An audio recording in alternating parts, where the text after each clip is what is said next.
আল্লাহ আল্লাহ আল্লাহ, দোস্ত তোর এই অবস্থা? তোরা না কইছিস আমি চাকরি দিতেছি, তুই রিক্সা চালান শুরু করে দিছ। দাঁড়া মামা। কি রে মামা, তুই আবার ভাড়াও দিলি? কাহিনীটা কি কত? আরে থাম তো, গুলিস্তান থেকে এখানে আসবো, রিক্সা ভাড়া চাই 100 টাকা ভাড়া। আমি বললাম 50 টাকায় যাবেন, সে বলে কি 20 টাকায় যাবো যদি আমাকে পিছনে বসে আপনি রিক্সা চালান। ব্যাস কথা কইছে আর ধরা খাই গেল।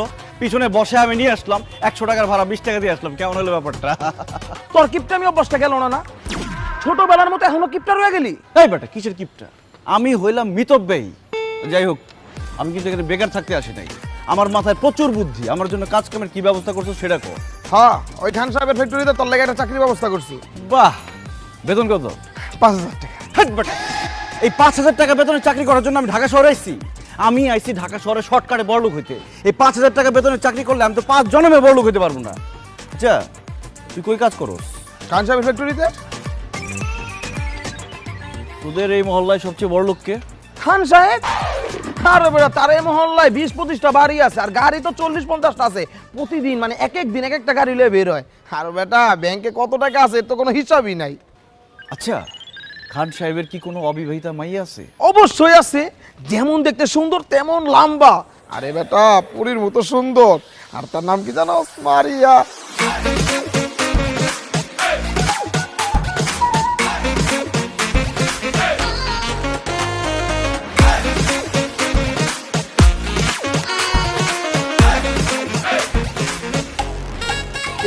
এলাকা না, 4-5 এলাকার পোলাপান তার মায়ের পিছে গুড় করে, কিন্তু পাত্তা দেয় না।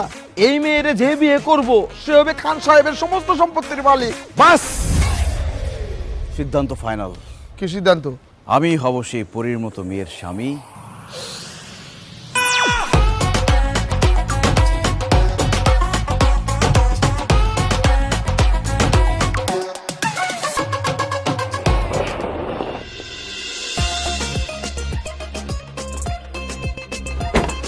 খান সাহেব, আমরা একটি বেসরকারি টিভি চ্যানেল থেকে এসেছি। আমরা আপনার একটা ইন্টারভিউ নিতে চাই। আমাদের আজকের টপিক লাভ ম্যারেজ নাকি অ্যারেঞ্জ ম্যারেজ। আজকালকার ছেলেমেয়েরা যে বিয়ে করবে তাদেরকে আপনি কি সাজেস্ট করেন? তারা কি লাভ ম্যারেজ করবে নাকি অ্যারেঞ্জ ম্যারেজ করবে? অবশ্যই লাভ ম্যারেজ।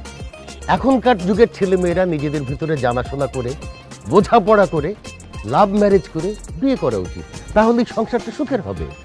হুটহাট করে চেনা নেই জানা নেই বিয়ে দিয়ে দিল, সেই সংসার তো সুখের হবে না। তার মানে আপনি বলতে চাচ্ছেন এখনকার যুগের ছেলে মেয়েদের লাভ ম্যারেজ করা উচিত?